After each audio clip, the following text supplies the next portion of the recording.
Yo, what's up guys? Long time no see. So I'm going to be back on YouTube for FIFA 22, and now that we're finally getting some FIFA 22 information, I figured it was a good time to come back on here and just talk about some things I'm noticing and what EA is clearly trying to do this year by the looks of it. So this is a little graphic I drew up. It's called Crazy Pace Upgrades, and it's pretty self-explanatory, but EA has really, so far, been upping center back pace as an overall. I know that there are some cards like Ruben Diaz, I think only has 61 pace or something like that, but overall, they are clearly making an effort to increase center back pace. And from what I understand and what I'm personally seeing, that is likely because of the fullback at center back meta last year. It seems like they're really trying to discourage that and push people away from it. So I mean, if you just look at these three for an example, Pepe went from 66 to 80 pace. The man's like 38 years old. I think he turned 39 this upcoming year in the cycle. So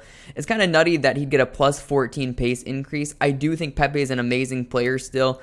If you've watched him at all still, he can definitely play at a high level. But to increase 14 pace year over year doesn't make a whole lot of sense to me. Skriniar as well. The crazy thing about Skriniar's card is he got more pace than his team of the season. So for him to exceed that is just really crazy. You wouldn't typically see EA do something like that.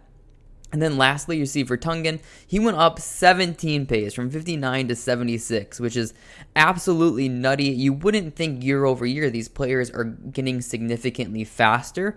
Even if there was like an error or something like that, you wouldn't think they need to correct it this heavily. So I'm thinking that EA this year is going to make a strong effort to increase center back pace to make them more viable. My God! Okay, it's happening. Everybody stay calm. What's the procedure, everyone? What's the procedure? Stay calm!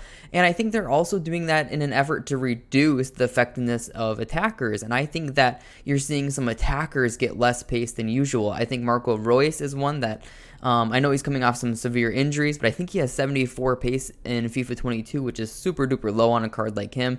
Sancho's only at 81, and he's clocked literally as one of the faster players in his respective leagues. So doesn't make a whole lot of sense to me other than the fact that they're trying to push center backs at center back. And to me, overall, I think it's a good thing. I don't know if it's necessarily the solution we wanted, right, where center backs are just getting huge pace increases, but I personally like to see them played in position. I think chemistry should be a thing in foot. I know some people are kind of under the dispute that we should be able to play players wherever we want, whoever we want, but I don't like that because then everyone's going to be rocking teams with like Neymar, Mbappe, Ronaldo all linking together. It becomes like you can just build the best 11 meta cards in the game, and there's not a lot of creativity to that. So another thing I wanted to touch on with the ratings here is just the top few here. We did get them, so I'm going to go right here. And we do have the top ratings here. Kind of surprisingly on a few of these, a couple things I want to touch on is Salah got his downgrade. And Salah is coming off of one of his best seasons ever. So for EA to downgrade him doesn't make a lot of sense. Conte did get an upgrade of +2. That's probably going to be the most expensive mid, if not one of the most expensive mids we've ever seen in FIFA 22. His 88 peaked like over 350k in FIFA 21, so I would assume this 90 can easily hold like a value of 500k, which is absolutely nuts. Ter Stegen, coming off a bad year, kept his rating, and the thing that I don't like about that is Courtois is actually lower rated than him, which makes no sense if you wanted to compare him to anything. And then Son got upgraded to 89 rated, which is absolutely nuts for FIFA. He will be one of the best gold cards in the game, and it's speculated he has 5-star, 5-star. There really is no confirmation on that. I don't think we've seen much weak foot or 5-star confirmation, but in the trailer, he did a 5-star skill move. So unless EA messed up, which isn't unlikely or uncommon, he's going to have 5-star, 5-star, and he's going to be an 89 rated, which is absolutely nuts. Yeah, besides that, I think what threw people off is Bruno got an 88 rating and Mane has an 89. I think a lot of people tend to use those as comparison players, right? So Bruno probably did deserve, based on performance, a higher rating than Mane this year, but it's likely he might surpass him with informs and things like that.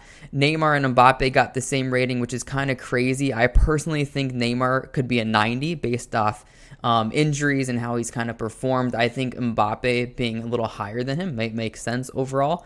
And then, of course, Ronaldo did get his downgrade, and this was speculated that he would be the third best player this year, or tied for the third best with all these 91s. And that's a little bit crazy to me. I know that he's maybe reduced some of his athleticism in years, but I still think he's a top goal scorer. He already showed that for United, so that's a little bit controversial there. And then Lewandowski did pass him this year in rating, and I don't think anyone is too concerned with that. I think if they were on par with each other, it might make people more happy, but to say that he doesn't deserve a 92, I think is so unfair. He's been performing at like the highest level for years and years now. And of course, Messi, they're recognizing him as the GOAT pretty much at the 93 rated card. He's a right wing, so we do have that Di Maria troll that will be pretty awful this year.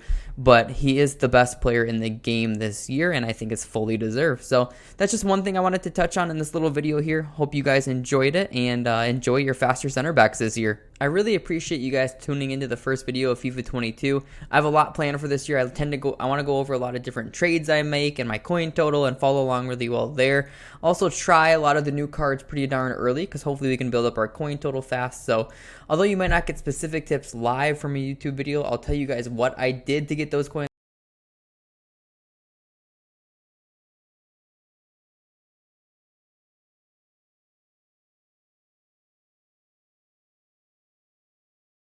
And I hope to see you there with me.